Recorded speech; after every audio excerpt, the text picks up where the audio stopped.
Hello everyone, welcome to SP English Educate. Dear students, today I am going to discuss about the chapter, the second part of the lesson, that Babar Ali. In previous class we have seen about the Babar Ali and his school structure and his family and where he ran the classes. So dear students, जैसे कि हमने previous video में देखा था about the Babar Ali. So now we are going to discuss the remaining part. Anand Shiksha Niketan. So this is the school of Babar Ali. So ಇದು ಬಾಬರ್ ಅಲಿ ಅವರು ಕಟ್ಟಿರ್ತಕ್ಕಂಥ ಒಂದು ಶಾಲೆ ಅಂತ ಹೇಳ್ತೀವಿ, ಅದುವೇ ಆನಂದ ಶಿಕ್ಷಾ ನಿಕೇತನ್ ಅಂತ ಹೇಳ್ತೀವಿ. Babar Ali actually started his school at the mere age of 9. So ಅವರು ಈ ಶಾಲೆನ ಪ್ರಾರಂಭ ಮಾಡಿದಾಗ ಅವರಿಗೆ 9 ವಯಸ್ಸಾಗಿತ್ತು ಅಂತ ಹೇಳ್ತಾರೆ. In fact, his school Anand Shiksha Niketan grew out of a game. So ವಾಸ್ತವಿಕವಾಗಿ ಹೇಳೋದಾದ್ರೆ ಇವರ ಶಾಲೆ ಒಂದು ಆಟದ ಮೂಲಕ ಬೆಳವಣಿಗೆಯನ್ನ ಪಡಿತು ಅಂತ ಹೇಳ್ತಾ ಇರ್ತೀವಿ. So he is going to tell that we used to play school with me as a teacher. My friend had never seen the inside of a school. So they enjoyed playing students. They ended up learning arithmetic and enjoying it, said Babar Ali, while trying to explain how he initially started teaching. In 2002, the game got institutionalized with the strength of 8. So ಒಂದೇನು ಅಂತ ಹೇಳಿದ್ರೆ ಬಾಬರ್ ಅಲಿ ಅವರು ಅದ್ರ ಬಗ್ಗೆ ವಿವರಣೆಯನ್ನ ಕೊಡ್ತಾ ಹೋದಾಗ ಪ್ರಾರಂಭದಲ್ಲಿ ಏನಾಗ್ತಾ ಇತ್ತು ಅಂತ ಹೇಳಿದ್ರೆ ಬಾಬರ್ ಅಲಿ ಕಾಲೇಜ್ ಅವಧಿ ಮುಗಿದ ಮೇಲೆ ತನ್ನ ಗೆಳೆಯರ ಜೊತೆ ಸೇರ್ಕೊಂಡು ಸ್ಕೂಲ್ ಆಟ ಆಡೋದ್ರ ಮೂಲಕ ಪ್ರಾರಂಭವನ್ನ ಮಾಡ್ತಾ ಇರ್ತಾರೆ. ಎಂದೂ ಕೂಡ ಶಾಲೆನೇ ನೋಡಿರದ ಹಳ್ಳಿ ಮಕ್ಕಳಿಗೆ ಒಂದು ಕುತೂಹಲ ಅಂತ ಹೇಳ್ತಾ ಇರ್ತೀವಿ. ಸ್ಕೂಲ್ ಬಾಯ್ ಕವನದಲ್ಲಿ ಮಗು ಸ್ಕೂಲೇ ಬೇಡ, ಅದೊಂದು ಜೈಲು ಅನ್ನುವಾಗ ಬಾಬರ್ ಅಲಿ ಮತ್ತು ಆತನ ಶಾಲೆ ಮಕ್ಕಳಿಗೆ ಸ್ವರ್ಗವಾಗಿರುವುದು ಗಮನಾರ್ಹ ಅಂತ ಹೇಳ್ತಾ ಇರ್ತೀವಿ. ಸೊ ಬಾಬರ್ ಅಲಿ ಇಲ್ಲಿ ಟೀಚರ್ ಆಗಿ ಪಾಠವನ್ನ ಮಾಡ್ತಾ ಇರ್ತಾನೆ. ಸೊ ಆ ಒಂದು ಆಟವನ್ನ ಆಡ್ಬೇಕಾದ್ರೆ ಈತ ಶಾಲೆಯಲ್ಲಿ ಟೀಚರ್ ಆಗಿ ಒಂದು ಪಾತ್ರವನ್ನ ಮಾಡ್ತಾನೆ. ಉಳಿದ ಮಕ್ಕಳು ಏನು ಸ್ಟೂಡೆಂಟ್ ಅಂತ ಅವರು ಭಾವಿಸ್ಕೊಂಡು ಅವರು ಆಟವನ್ನ ಆಡ್ತಾ ಇರ್ತಾರೆ. ಸೊ ಒಂದೇನು ಅಂತ ಹೇಳಿದ್ರೆ ಆ ಒಂದು ಕಾಲದಲ್ಲಿ ಚಡಿಲಾಗ್ಲಿ ಚಾಮ್ ವಿದ್ಯೆ ಆಗ್ಲಿ ಘಾಮ್ ಆಧಾರಿತ ಶಿಕ್ಷಣ ಪದ್ಧತಿ ಇತ್ತು ಅಂತಾನೆ. ಬೆತ್ತಾನೆ ಕಲಿಕೆಯ ಮಾನದಂಡವಾಗಿತ್ತು. ಈಗ ಶಿಕ್ಷಕರ ಕಠೋರ ಕಲಿಸುವ ವಿಧಾನ ಬದಲಾಗಿ ಶಿಕ್ಷಕರ ಮತ್ತು ವಿದ್ಯಾರ್ಥಿಗಳ ನಡುವೆ ಸ್ನೇಹ ಸಂಬಂಧವಿದೆ. ಇಲ್ಲಿ ಶಿಕ್ಷಕರಿಗೂ ವಿದ್ಯಾರ್ಥಿಗಳಿಗೂ ವಯಸ್ಸಿನ ವ್ಯತ್ಯಾಸ ಕೂಡ ಕಡಿಮೆನೆ. ಆಡ್ತಾ ಮಕ್ಕಳು ಕಲಿತಾರೆ, ಬೆತ್ತದ ಭಯವಿಲ್ಲ. ಆಗ ಬಾಬರ್ ಅಲಿಗೆ ಕೇವಲ 9 ವರ್ಷವಾಗಿತ್ತು ಅಂತ ಹೇಳ್ತಾ ಇರ್ತೀವಿ. ಸೊ ಅದ್ರ ಜೊತೆಗೆ ಏನಾಗ್ತಾ ಇತ್ತು ಅಂತ ಹೇಳಿದ್ರೆ ಮಕ್ಕಳು, ಸೊ ಈತ ಟೀಚರ್ ಆಗಿ ಕಾರ್ಯವನ್ನ ಮಾಡ್ತಾನೆ, ಉಳಿದ ಗೆಳೆಯರು ವಿದ್ಯಾರ್ಥಿಗಳ ಒಂದು ಸ್ಥಾನವನ್ನ ಪಡ್ಕೊಳ್ತಾ ಇರ್ತಾರೆ. ಅದ್ರ ಜೊತೆಗೆ ಈ ಅಂಕಗಣಿತ ಅಂತ ಹೇಳ್ತೇವಲ್ರಿ, ಅದನ್ನ ಕಲಿತಾ ಮಕ್ಕಳು ಬಹಳ ಆನಂದವನ್ನ ಸಂತೋಷವನ್ನ ಪಡಿತಾ ಇದ್ರು ಅಂತ ಬಾಬರ್ ಅಲಿ ಅವರು ಹೇಳ್ತಾರೆ ಅಂತ. ಸೊ ಅದಲ್ದೇನೆ ಅದು 2002ರಲ್ಲಿ ಏನಾಗ್ತಾ ಇದೆ, ಆ ಆಟದ ಮೂಲಕ ಒಂದು ದೊಡ್ಡ ಸಾಂಸ್ಥಿಕ ಒಂದು ಸಂಸ್ಥೆಯಾಗಿ ನಿರ್ಮಾಣವಾಗ್ತದೆ ಅಂತ ಹೇಳ್ತಾ ಇರ್ತಾರೆ. So gradually word spread and the number grew. So ಕ್ರಮೇಣವಾಗಿ ಏನಾಗ್ತಾ ಇತ್ತು ಅಂತ ಹೇಳಿದ್ರೆ ಈ ವಿಚಾರಗಳೆಲ್ಲ ಎಲ್ಲ ಕಡೆ ಹರಡಿತು. ಹಾಗೇನೆ ವಿದ್ಯಾರ್ಥಿಗಳ ಒಂದು ಸಂಖ್ಯೆ ಹೆಚ್ಚಿಗೆ ಆಗ್ಲಿಕ್ಕೆ ಪ್ರಾರಂಭವಾಯಿತು ಅಂತ. ಅವ್ರಿಗೆ ಸ್ಟಾರ್ಟ್ ಮಾಡಿದಾಗ ಕೇವಲ 8 ಜನ ಮಾತ್ರ ಇದ್ರು ಅಂತ ಹೇಳ್ತಾ ಇರ್ತೀವಿ. And also he is going to tell that help began to the come from other quarters. So ಈ ತರ ವಿಚಾರಗಳನ್ನ ಕೇಳ್ಕೊಂಡಂತಕ್ಕಂಥ ವ್ಯಕ್ತಿಗಳು ಸೊ ಅಲ್ಲಿರ್ತಕ್ಕಂಥ ಇತರ ಭಾಗಗಳಿಂದ ಸಹಾಯ ಬರಲು ಪ್ರಾರಂಭವಾಯಿತು ಅಂತ ಹೇಳ್ತಾ ಇರ್ತಾನೆ. Babar's own teachers, monks at the local Gram Krishna mission, a sympathetic IAS officer, even local cops. So ಒಂದೇನು ಅಂತ ಹೇಳಿದ್ರೆ ಈ ತರ ಭಾಗಗಳಿಂದ ಸಹಾಯ ಬರ್ಲಿಕ್ಕೆ ಪ್ರಾರಂಭ ಆಯ್ತು ಅಂತ ಹೇಳ್ತೀವಲ್ರಿ. ಸೊ ಅಲ್ಲಿರ್ತಕ್ಕಂಥ ಇವರ ಸ್ವಂತ ಶಿಕ್ಷಕರು ಇವನನ್ನ ಸಹಾಯವನ್ನ ಮಾಡ್ತಾರೆ. ಜೊತೆಗೆ ಅಲ್ಲಿರ್ತಕ್ಕಂಥ ಲೋಕಲ್ ರಾಮಕೃಷ್ಣ ಮಿಷನ್ ಅವರಿಂದ ಏನಾಗ್ತದೆ, ಸಹಾಯವನ್ನ ಪಡಿತಾ ಇರ್ತಾರೆ. ಜೊತೆಗೆ ಸಹಾನುಭೂತಿ ಇರ್ತಕ್ಕಂಥ ದಯೆ ಇರ್ತಕ್ಕಂಥ IAS ಆಫೀಸರ್ಗಳು ಕೂಡ ಇವರ ಬಗ್ಗೆ ಕನಿಕರವನ್ನು ಒಡ್ಡಿ ಅವರಿಗೆ ಸಹಾಯ ಹಸ್ತವನ್ನ ಮಾಡ್ತಾರೆ. Even local cops, what is mean by cops? Cops means nothing but that is local police, we can say that. So ಅಲ್ಲಿರ್ತಕ್ಕಂಥ ಲೋಕಲ್ ಪೊಲೀಸರು ಕೂಡ ಇವರನ್ನ ಸಹಾಯವನ್ನ ಮಾಡ್ತಾರೆ ಅಂತ. When Babar first thought up a mid day meal scheme, the rice came from his father's field, but now with the aid of friends in the administration it comes from government stock. So ಒಂದೇನು ಅಲ್ಲಿ ಅದಾದ ಬಳಿಕ ಏನಾಗ್ತಾ ಇತ್ತು, ವಿಚಾರವನ್ನ ಮಾಡ್ದ ಅಂತ ಹೇಳಿದ್ರೆ ಮಿಡ್ ಡೇ ಮೀಲ್ ಸ್ಕೀಮ್ ಅನ್ನ ಪ್ರಾರಂಭ ಮಾಡೋಣ ಅಂತ. ಸೊ ಅದೇನು ಬಿಸಿ ಊಟದ ಕಾರ್ಯಕ್ರಮ ಅಂತ ಏನು ಹೇಳ್ತೀವಲ್ರಿ, ಸೊ ಇವಾಗ್ಲೂ ಕೂಡ ಜೀವಂತವಾಗಿರುವಂತದ್ದು ಏನಂತ ಹೇಳಿದ್ರೆ ಬಿಸಿ ಊಟ ಕಾರ್ಯಕ್ರಮ, ಅದನ್ನ ಅಳವಡಿಸ್ಕೊಳ್ಳೋಣ ಅಂತ ಹೇಳಿ ವಿಚಾರ ಮಾಡ್ತಾನೆ. ಅವರ ತಂದೆಯ ಹೊಲದಲ್ಲಿ ಬೆಳೆದಿರ್ತಕ್ಕಂಥ ಬೆಳೆಗಳಿಂದ ಅಲ್ಲಿ ಆ ಮಿಡ್ ಡೇ ಮೀಲ್ ಸ್ಕೀಮ್ ಅನ್ನ ಪ್ರಾರಂಭನ ಮಾಡ್ತಾರೆ. ಆದ್ರೆ ಈಗ ಗ್ರಾಂಟ್ ಇನ್ ಏಡ್ ಆಗಿರೋದ್ರಿಂದ ಆ ಸರ್ಕಾರದವನ್ನೇ ಅದೇನ್ ಮಾಡ್ತದೆ, ಇವರಿಗೆ ಅದಕ್ಕೆ ಬೇಕಾಗಿರ್ತಕ್ಕಂಥ ಅನಾಜನ್ನ ಕೊಡ್ತಾ ಬರ್ತಾ ಇದೆ ಅಂತ. Today, 9 years down the line, the school has 60 regular attendees and over 220 students on roll call and 800 students in total. So ಒಟ್ಟಾರೆ ಹೇಳ್ಬೇಕಾದ್ರೆ 60 regular attendees will be there and over the 220 students on roll call and the 800 students in total. So 800 ಜನ ವಿದ್ಯಾರ್ಥಿಗಳು ಶಿಕ್ಷಣವನ್ನ ಪಡಿತಾ ಇದ್ರು ಅಂತ. With 10 volunteers teachers teaching grades 1 through 8. So 10 ಜನ ಏನ್ ಮಾಡ್ತಾ ಇದ್ರು ಅಂತ ಹೇಳಿದ್ರೆ ವಾಲಂಟರಿ ಟೀಚರ್ಸ್ಗಳು 1ರಿಂದ 8ನೇ ತರಗತಿ ಮಟ್ಟ ವಿದ್ಯಾರ್ಥಿಗಳನ್ನ ಶಿಕ್ಷಣವನ್ನ ಬೋಧಿಸ್ತಾ ಇರ್ತಿದ್ರು ಅಂತ. His little afternoon venture is now registered and recognized by the West Bengal state government. So which means students graduating from Babar's school are eligible to be the transferred to other local high schools. So ಅದಾದ ಬಳಿಕ ಏನಾಗ್ತಾ ಇತ್ತು ಅಂತ ಹೇಳಿದ್ರೆ ಅಲ್ಲಿರ್ತಕ್ಕಂಥ ಸರ್ಕಾರದ ಒಂದು ಅನುಮತಿಯನ್ನ ಪಡ್ಕೊಂಡಾದ್ಮೇಲೆ ಒಂದು ಬಾಬರ್ಲಿ ಸ್ಕೂಲ್ ಅಲ್ಲಿ ಕಲಿತಿರ್ತಕ್ಕಂಥ ಮಕ್ಕಳು ಒಂದು ಹೆಚ್ಚಿನ ಒಂದು ವಿದ್ಯಾಭ್ಯಾಸವನ್ನ ಮಾಡ್ಲಿಕ್ಕೆ ಅರ್ಹತೆಯನ್ನ ಪಡಿತಾ ಇರ್ತಾರೆ ಅಂತ. ಅಲ್ಲಿಂದ ಬೇರೆ ಒಂದು ಶಿಕ್ಷಣವನ್ನ ಪಡಿಲಿಕ್ಕೆ ಅನುಕೂಲವಾಗ್ತಾ ಇತ್ತು, ಅನುಮತಿಯನ್ನ ಸಿಗ್ತಾ ಇತ್ತು ಅಂತ. When the children of the village and the localities nearby are done with their chores and jobs at daytime, they run to attend the Babar's afternoon school. They arrived in a time for Tulu Mashi's opening bell. So ಒಂದು ವಿಚಾರ ಅಂತ ಹೇಳಿದ್ರೆ ದಿನವೆಲ್ಲ ಕೆಲಸ ಮಾಡಿರ್ತಕ್ಕಂಥ ಮಕ್ಕಳು, so ಅವರು ಈಗ ನಮ್ ಕಡೆ ಸಂಜೆ ಶಾಲೆ ಅಂತ ಹೇಳ್ತಾ ಇರ್ತೀವಿ. ಸೊ ಆ ತರನೇ ಮಕ್ಕಳು ಬೇರೆ ಬೇರೆ ಮನೆ ಕೆಲಸ ಆಗಿರ್ಬೋದು, ಮತ್ತೊಂದು ಮಗದೊಂದು ಎಲ್ಲ ಕೆಲಸಗಳನ್ನ ಮುಗಿಸ್ಕೊಂಡು ಆಫ್ಟರ್ನೂನ್ ಸ್ಕೂಲಿಗೆ ಬರ್ತಾ ಇರ್ತಾರೆ. ಬೆಂಗಳೂರು ಅಂತ ಒಂದು ಸಿಟಿಯಲ್ಲಿ ಅಂತ ಬಂದಾಗ ಹಲವಾರು ವಿದ್ಯಾರ್ಥಿಗಳು ಡೇ ಟೈಮಲ್ಲೆಲ್ಲ ಕೆಲಸ ಮಾಡ್ಕೊಂಡು ಸಂಜೆ ಕಾಲೇಜು ಆ ತರದೆಲ್ಲ ಮಾಡ್ತಾ ಇದಾರಲ್ರಿ. ಅದೇ ತರ ಇಲ್ಲೂ ಕೂಡ ಮನೆ ಕೆಲಸ ಆಗಿರ್ಬೋದು, ಮತ್ತೊಂದು ಮಗದೊಂದು ಕೆಲಸಗಳನ್ನ ಮುಗಿಸ್ಕೊಂಡು ಮಧ್ಯಾಹ್ನದ ಶಾಲೆಗೆ ಬಾಬರ್ಲಿ ಸ್ಕೂಲಿಗೆ ಬಂದು ಹಾಜರಿನ ಹಾಕ್ತಾ ಇದ್ರು ಅಂತ ಹೇಳ್ತಾ ಇರ್ತಾರೆ. Meet some pure and good kind souls. So ಇಲ್ಲಿ ಒಳ್ಳೆ ಮನಸ್ಸುಳ್ಳಿರ್ತಕ್ಕಂಥ ವ್ಯಕ್ತಿ ಹಾಗೆ ದಯೆ ಕರುಣೆ ಇರ್ತಕ್ಕಂಥ ವ್ಯಕ್ತಿಗಳನ್ನ ಇಲ್ಲಿ ನಾವು ಪರಿಚಯ ಮಾಡ್ಕೊಡ್ತೀವಿ ಅಂತ ಹೇಳ್ತಾರೆ. And clad in widow's white stick in a hand, Tulurani Hazra is an illiterate fishmonger by morning and crediting the educationalist by afternoon on fish selling grounds of nearby villages. Her job is to confront erring parents who have stopped sending their children to school and find new students. She has recruited 80 till now. So ಒಂದೇನು ಅಂತ ಹೇಳಿದ್ರೆ ಬಿಳಿ ಬಣ್ಣದ ಹೊದಿಕೆ ಆಗಿರ್ತಕ್ಕಂಥ ಒಬ್ಬ ವಿಧವೆ ಅಂತ ಹೇಳ್ತೀವಿ.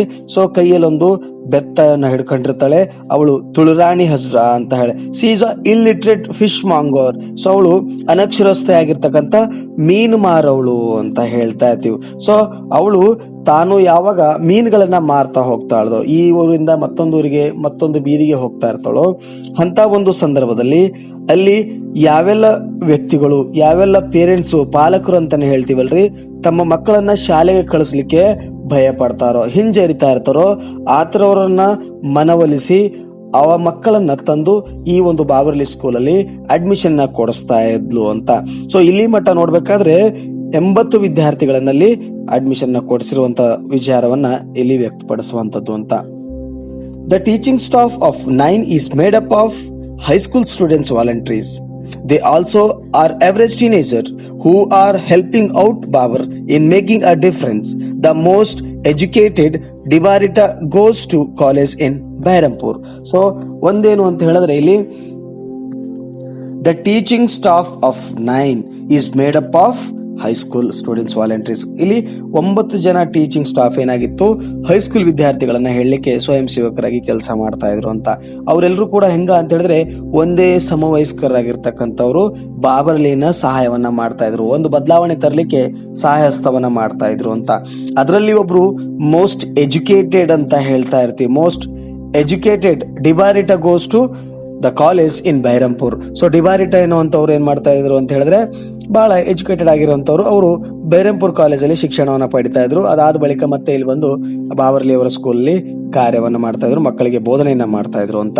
Babar Ali gives the lesson just the way he has heard them from his teachers. So ಒಂದೇನು ಇಲ್ಲಿ ಬಾಬರ್ ಅಲಿ ಇವರು ಪಾಠವನ್ನ ಹೇಳುವಂತ ಶೈಲಿ ಯಾವ ತರ ಇತ್ತು ಅಂತ ಹೇಳಿದ್ರೆ, ತಾನು ಕಲಿತಿರುವಂತಹ ಶಾಲೆಯಲ್ಲಿ ತಮ್ಮ ಟೀಚರ್ಗಳು ಯಾವ ಶೈಲಿಯಲ್ಲಿ ಹೇಳ್ತಾ ಇದ್ರೋ ಅದೇ ಶೈಲಿಯನ್ನ ಅಳವಡಿಸ್ಕೊಂಡು, ಅವರ ಟೀಚರ್ ಹೇಳ್ದಂಗೆ ಇವರು ಕೂಡ ಅದನ್ನ ಅಳವಡಿಸ್ಕೊಂಡು ತಮ್ಮ ಸ್ಕೂಲಲ್ಲಿ ಓದ್ತಕ್ಕಂಥ ವಿದ್ಯಾರ್ಥಿಗಳನ್ನ ಪಾಠವನ್ನ ಮಾಡ್ತಾ ಇದ್ರು ಅಂತ. ಸೊ ಇವಾಗ್ಲೂ ಕೂಡ ನೋಡ್ರಿ, ಮಕ್ಕಳು ಟೀಚರ್ ಯಾವ ತರ ಆಕ್ಟ್ ಮಾಡಿ ಯಾವ ತರ ಶೈಲಿಯಲ್ಲಿ ಹೇಳ್ತಾ ಇರ್ತಾರೋ ಅದನ್ನೇ ಮಕ್ಕಳು ಕಾಪಿ ಮಾಡ್ತಾ ಇರ್ತಾರೆ, ಅದನ್ನೇ ಅಳವಡಿಸ್ಕೊಳ್ತಾ ಇರ್ತಾರೆ. ಹಾಗಾಗಿ ಇವನು ಕೂಡ ಆತರ ಮಾಡ್ತಾ ಇದ್ದ ಅಂತ. There is no building or establishment for his school. So ಅವರಿಗೆ ಅವರ ಸ್ಕೂಲ್ಗೆ ಅಷ್ಟೊಂದು ಹೇಳ್ಕೊಳ್ಳಾರ್ದಷ್ಟು ಏನೋ ಬಿಲ್ಡಿಂಗು ಆತರ ಒಂದು ಸಂಸ್ಥೆ ಅಲ್ಲಿ ಇರ್ಲಿಲ್ಲ ಅಂತ ಹೇಳ್ತಾ ಇರ್ತಾರೆ. Some children sit in the mud, other on rickety benches under a roof, homemade shelter. The family chicken is scratch around nearby. In every corner of the yard, groups of children can be seen studying hard. So ಇಲ್ಲಿ ಬಾಬರ್ ಅಲಿಯ ಮನೆ ಹಿಂದಿನ ಬೈಲಲ್ಲಿ, so ಒಂದು open sky ಅಂತಾನೆ ಹೇಳ್ತೀವಲ್ರಿ, ಬೈಲಿನಲ್ಲಿ ಏನಾಗ್ತಾ ಇದೆ, ಮಕ್ಕಳು ನೆಲದ ಮೇಲೆ ಕೂತ್ಕೊಂಡೆ ಸೊ ಪಾಠವನ್ನ ಕೇಳ್ತಾ ಇರ್ತಾರೆ, ವಿದ್ಯಾಭ್ಯಾಸವನ್ನ ಕಲಿತಾರೆ ಅಂತ. ಕೆಲವು ಮುರುಕುಲು ಬೆಂಚುಗಳಿವೆ. ಸೊ ಆ ಬೆಂಚುಗಳು ಅದರಲ್ಲದೆ ಈ ಕೋಳಿಗಳು ಆ ಮುರುಕುಲು ಶಾಲೆಯಲ್ಲಿ ಬೈಲಿನಲ್ಲಿ ಓಡಾಡ್ಕೊಂಡಿರ್ತವೆ. ಸೊ ಅಂತ ಒಂದು ಪ್ರದೇಶದಲ್ಲಿ ಮಕ್ಕಳು ಆ ಪಾಠವನ್ನ ಆಲಿಸ್ತಕ್ಕಂಥ ವ್ಯವಸ್ಥೆಯಲ್ಲಿತ್ತು ಅಂತ. ಸೊ ಅಂತ ಒಂದು ಹಳ್ಳಿಯ ಪರಿಸರ ಇದಾಗಿರ್ತದೆ ಅಂತ. Some children sits in a mud, ಕೆಲವೊಂದು ಅಸ್ತವ್ಯಸ್ತವಾಗಿರ್ತಕ್ಕಂಥ ಏನು ಕೆಸರು ಆಗಿರ್ತಕ್ಕಂಥ ಒಂದು ಪ್ರದೇಶದಲ್ಲಿ ಕೆಲವು ಮಕ್ಕಳು ಪಾಠಗಳನ್ನ ಕೇಳ್ತಾ ಇದ್ರೆ, ಇನ್ನು ಕೆಲವು ಮಕ್ಕಳು ಬಾಲಗೃಹದಲ್ಲಿ ಬೆಂಚಸ್ ಗಳಲ್ಲಿ ಆ ತರದೆಲ್ಲ ವರ್ಡ್ ಪ್ರದೇಶದಲ್ಲಿ ಕೂತ್ಕೊಂಡು ಆ ತರ ಒಂದು ಪ್ರದೇಶದಲ್ಲಿ ಶಿಕ್ಷಣವನ್ನ ಪಡಿತಾ ಇದ್ರು ಅಂತ. In every corner of the odd group of the childrens can be seen studying hard. So ನಾವು ವಿಚಾರವನ್ನ ಒಂದು ಸಲಿ ಆ ಕಡೆ ಗಮನವನ್ನು ಹರಿಸಿದಾಗ ಪ್ರತಿಯೊಂದು ಕಾರ್ನಲ್ಗಳು ಕೂಡ ಮಕ್ಕಳ ಒಂದೊಂದು ಗುಂಪುಗಳಾಗಿ ತಮ್ಮ ವಿದ್ಯಾಭ್ಯಾಸವನ್ನ ಯಥಾಚಿತವಾಗಿ ಮಾಡ್ತಾ ಇದ್ರು ಅನ್ನೋದನ್ನ ಇಲ್ಲಿ ಹೇಳ್ತಕ್ಕಂಥದ್ದು. It's much easier to enroll kids who are not old enough. So class 1st and 2nd have over 200 students. Class 8th has just 20 students. They study 10 subjects and are mostly taught by Babar and Dibarita Bhattacharya. Dibarita is another volunteer who has been helping out for a long time now. So the class 1st and 2nd have over 200 students. So ಇಲ್ಲಿ ಏನು ಅಂತ ಹೇಳಿದ್ರೆ, ಇಲ್ಲಿ 1ರಿಂದ 2ನೇ ತರಗತಿಯಲ್ಲಿ 200 ವಿದ್ಯಾರ್ಥಿಗಳು ಇದ್ರು ಅಂತ ಹೇಳ್ತಾರೆ. Class 8th just 20 students. So 8th class ಅಲ್ಲಿ 8ನೇ ತರಗತಿಯಲ್ಲಿ ಜಸ್ಟ್ 20 ಮಕ್ಕಳು ಇದ್ರು ಅಂತ ಹೇಳ್ತೇವೆ. They study the 10 subjects. So ಇಲ್ಲಿ ಮಕ್ಕಳು ಏನಾಗ್ತಾ ಇದ್ರು ಅಂತ ಹೇಳಿದ್ರೆ 10 ಸಬ್ಜೆಕ್ಟ್ ಗಳನ್ನ ಕಲಿಬೇಕಾಗ್ತಾ ಇತ್ತು ಅಂತ. And are mostly taught by Babar Ali. So ಹೆಚ್ಚಿನ ಒಂದು ವಿಷಯವನ್ನ ಬಾಬರ್ ಅಲಿ ಅವರಿಂದನೇ ಬೋಧಿಸಲ್ಪಡ್ತಾ ಇತ್ತು ಅಂತ. And Debarita Bhattacharya, the Debarita is another voluntary who has been helping out for a long time now. So Divarita ಅಂತ ಹೇಳಿದ್ ನಾನು ಇವಾಗ್ಲೇ. ಸೊ ಮೋಸ್ಟ್ ಎಜುಕೇಟೆಡ್ ಅಂತ ಹೇಳ್ದ, who is going to get the education in Behrampur college. ಇವರು ಕೂಡ ಏನ್ ಮಾಡ್ತಾ ಇದ್ರು, ಡಿಬಾರಿಟಾ ಭಟ್ಟಾಚಾರ್ಯ ಅವರು ಕೂಡ ಅನದರ್ ವಾಲಂಟ್ರಿ ಅಂತ ಹೇಳ್ತೀವಿ. ಅವರು ಹೆಚ್ಚಿನ ಒಂದು ಸಮಯವನ್ನ ಬಾಬರ್ ಅಲಿ ಅವರ ಸ್ಕೂಲ್ ಅಲ್ಲಿ ಕೊಡ್ತಾ ಇದ್ರು ಅಂತ. Text books are free from class 1st to 5th. But for the rest money needs to be arranged. 1ನೇ ತರಗತಿಯಿಂದ 5ನೇ ತರಗತಿವರೆಗೆ ಟೆಕ್ಸ್ಟ್ ಬುಕ್ಸ್ ಗಳು ಫ್ರೀ ಆಗಿ ಕೊಡ್ತಾ ಇದ್ರು ಅಂತ. ಸೊ ಬೇರೆ ವಿಚಾರ ಅಂತೇಳಿ ಬಂದಾಗ ಅದಕ್ಕೆ ಹಣವನ್ನು ಸಂದಾಯ ಆಗ್ಬೇಕಾಗಿತ್ತು, ಅಗತ್ಯ ಬೀಳ್ತಾ ಇತ್ತು ಅಂತ. On any given day there are close to 400 students physically presented in Babar's front yard. So daily ಏನು ಅಂತ ಹೇಳಿದ್ರೆ ಅಲ್ಲಿ 400 ಮಕ್ಕಳು ಏನು ಫಿಸಿಕಲಿ ಅಲ್ಲಿ ಪ್ರೆಸೆಂಟ್ ಆಗ್ತಾ ಇದ್ರು, ಅವರ ಒಂದು ವರಂಡದಲ್ಲಿ, ಅವರ ಒಂದು ಮೈದಾನದಲ್ಲಿ ಹಾಜರಿರ್ತಾ ಇದ್ರು ಅಂತ. It is hard to get the children to listen, being so young themselves. The narrow age gap works to our advantage, says Babar. We are more like friends. The road is spread in my school. So ಒಂದೇನು ಅಂತ ಹೇಳಿದ್ರೆ, ಕಿರಿದಾದ ವಯಸ್ಸಿನ ಅಂತರವನ್ನು ನಮ್ಮ ಅನುಕೂಲಕ್ಕೆ ತಕ್ಕಂತೆ ಕಾರ್ಯವನ್ನು ನಿರ್ವಹಿಸ್ತಾ ಇರ್ತದೆ ಅಂತ. ಸೊ ನಾವ್ ಹೆಂಗ ಅಂತ ಹೇಳಿದ್ರೆ ಹೆಚ್ಚು ಗೆಳೆಯರಂತೆ ಇರ್ತಾ ಇದ್ವು ಅಂತ ಹೇಳ್ತಾ ಇರ್ತಾನೆ. ಅಲ್ಲೇ ಒಂದು ಸಣ್ಣದಾಗಿರ್ತಕ್ಕಂಥ ಒಂದು ಪ್ರದೇಶದಲ್ಲಿ ಮಕ್ಕಳಿಗೆ ಬೋಧನೆಯನ್ನ ಮಾಡ್ತಾ ಇದ್ವು ಅಂತ. And so that's all I got about probably for ನಾವ್. ಸೊ ಈ ತರದೆಲ್ಲ ವಿಚಾರಗಳನ್ನ ಬಾಬರ್ಲಿ ಬಗ್ಗೆ ನಾನು ಕಂಡಿರುವಂತದ್ದು ಅಂತ ಹೇಳ್ತಾ ಇರ್ತಾನೆ. Getting to know about a person like him makes me realise how insignificant I am and at the again how lucky. So ಈ ತರದ ವ್ಯಕ್ತಿಯನ್ನ ಕಂಡಾಗ ನಮ್ಮನ್ನ ನಾವು ಅರ್ಥಕೊಳ್ಬೇಕು, ನಾವೆಷ್ಟು ಮಟ್ಟಿಗೆ ಸೊ ಮುಖ್ಯವಾಗಿರ್ತಕ್ಕಂಥವ್ರು, ಅತ್ಯಲ್ಪದವರು ಅಂತ.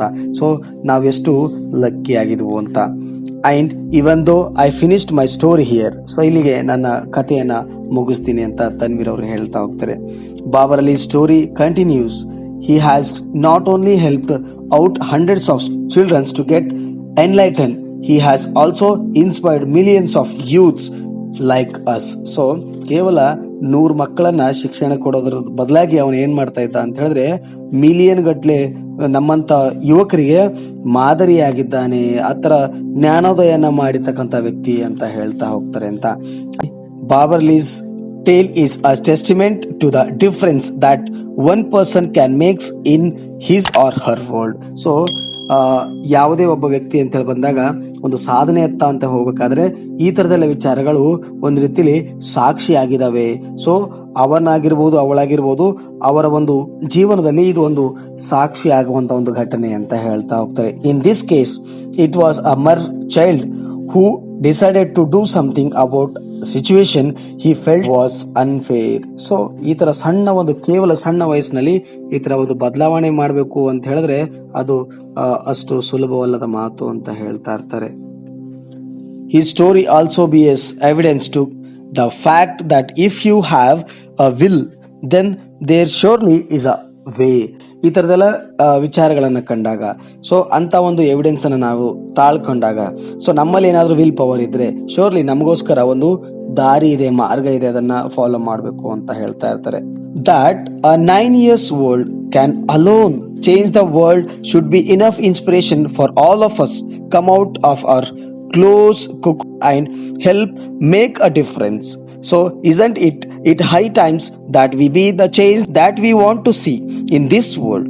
Today Babar Ali, maybe the tomorrow it could be someone from among us. So ಒಂದು ವಿಚಾರ ಅಂತ ಹೇಳಿದ್ರೆ ಈ ತರದೆಲ್ಲ ವಿಚಾರಗಳನ್ನ ಕಂಡಾಗ ನಮ್ ಕಡೆ ಏನಾದ್ರು ಆತರ ವಿಲ್ ಪವರ್ ಇದ್ರೆ ಶೋರ್ಲಿ ನಮ್ಗೆ ಹಲವಾರು ಮಾರ್ಗಗಳನ್ನು ಸಿಗ್ತವೆ, ನಾವು ಸಾಧನೆಯನ್ನ ಮಾಡಬಹುದು ಅನ್ನುವಂತ ವಿಚಾರಗಳು. ಕೇವಲ 9ನೇ ವಯಸ್ಸಿನಿಗೆ ಈ ತರ ಒಂದು ಜಗತ್ತನ್ನೇ ಆತನ ಕಡೆ ತಿರುಗಿ ನೋಡುವಂತೆ ಒಂದು ಬದಲಾವಣೆ ತರ್ತಾ ಇದ್ದಾನೆ ಅಂತ ಹೇಳಿದ್ರೆ ಇದು ನಮ್ಗೆಲ್ರಿಗೂ ಒಂದ್ ರೀತಿಲಿ ಮಾದರಿ ಅಂತ ಹೇಳ್ತಾ ಹೋಗ್ತಾರೆ. ಸೊ ಹಾಗಾಗಿನೇ ಒಂದೇನು ಅಂತ ಹೇಳಿದ್ರೆ ಇಲ್ಲಿ ನಮ್ಮಲ್ಲಿ ಕೂಡ ಯಾವುದೇ ಒಬ್ಬ ವ್ಯಕ್ತಿ ಆತರ ವಿಚಾರವನ್ನ ಮಾಡಿದಾಗ ಬಾಬರ್ ಅಲಿ ಹಾಗೇನೆ ನಮ್ಮಲ್ಲಾಗಿರ್ಬೋದು ಮತ್ತೆ ಬೇರೆಯವರಾಗಿರ್ಬೋದು ಒಂದು ಬದಲಾವಣೆ ತರಲಿಕ್ಕೆ ಸಾಧ್ಯವಾಗ್ತದೆ ಅನ್ನುವಂಥದ್ದನ್ನ ಇಲ್ಲಿ ಹೇಳ್ತಾರೆ. ಅಂದ್ರೆ ಯಾವುದೇ ಒಬ್ಬ ವ್ಯಕ್ತಿ ವಿಚಾರವನ್ನ ಮಾಡ್ದ ಅಂತ ಹೇಳಿದ್ರೆ ಅವನು ಏನ್ ಬೇಕಾದ್ರೂ ಸಾಧನೆ ಮಾಡ್ಲಿಕ್ಕೆ ಇದೊಂದು ಉದಾಹರಣೆ ಅನ್ನುವಂಥದ್ದನ್ನ ಇಲ್ಲಿ ಹೇಳ್ತಾ ಹೋಗ್ತಾರೆ ಅಂತ. And it is not very often that we come across someone like Babar Ali. Coming from a small village in Murshidabad, he should be the commended just for a audacity of hoping. It is this hope and the faith that he has upon himself that has helped him come all this way. So is to Babar Ali, we salute you for dreaming and making your dreams comes true. Babar Ali ಅವರು ಅದ್ಭುತ ವ್ಯಕ್ತಿಯು ಇಂದಿನ ಯುವಕರಿಗೆ ಎಲ್ರಿಗೂ ಮಾದರಿಯಾಗಿದ್ದಾನೆ ಅಂತ. ತನ್ನ ತಂದೆಯ ಕನಸನ್ನ ಸಾಕಾರಗೊಳಿಸಿದ್ದಾನೆ, ತಾನು ಕಲಿತು ಮಕ್ಕಳಿಗೆ ಕಲಿಸೋ ಯೋಜನೆ ಈತನಲ್ಲಿ ಹೊಸ ಚೈತನ್ಯವನ್ನ ತಂದಿದೆ ಅಂತ. ಇಂಥ ವ್ಯಕ್ತಿಗೆ ಸೊ ನಾವೆಲ್ಲರೂ ಗೌರವಿಸ್ತಾ ಇರ್ತೇವೆ. ಜೊತೆಗನೆ ನಿಮ್ಮ ಕನಸು ಸಾಕಾರಗೊಳ್ಳಿ ಅಂತ ಹೇಳಿ ಸೊ ನಾವೆಲ್ಲರೂ ಏನ್ ಮಾಡ್ತಾ ಇದೀವಿ ಅಂತ ಹೇಳಿದ್ರೆ ಒಂದು ದೊಡ್ಡ ಸಲ್ಯೂಟ್ ಅನ್ನ ಕೊಡ್ತೇವೆ, ದೊಡ್ಡ ನಮಸ್ಕಾರವನ್ನ ಸಲ್ಲಿಸ್ತೇವೆ ಅನ್ನುವಂತ ಮಾತುಗಳಲ್ಲಿ ಲೇಖಕರು ವ್ಯಕ್ತಪಡಿಸಿರುವಂತ. So dear students, this is the story of Babar Ali. So, for the next video, subscribe my channel, like, comment and share your friends. Thank you everyone.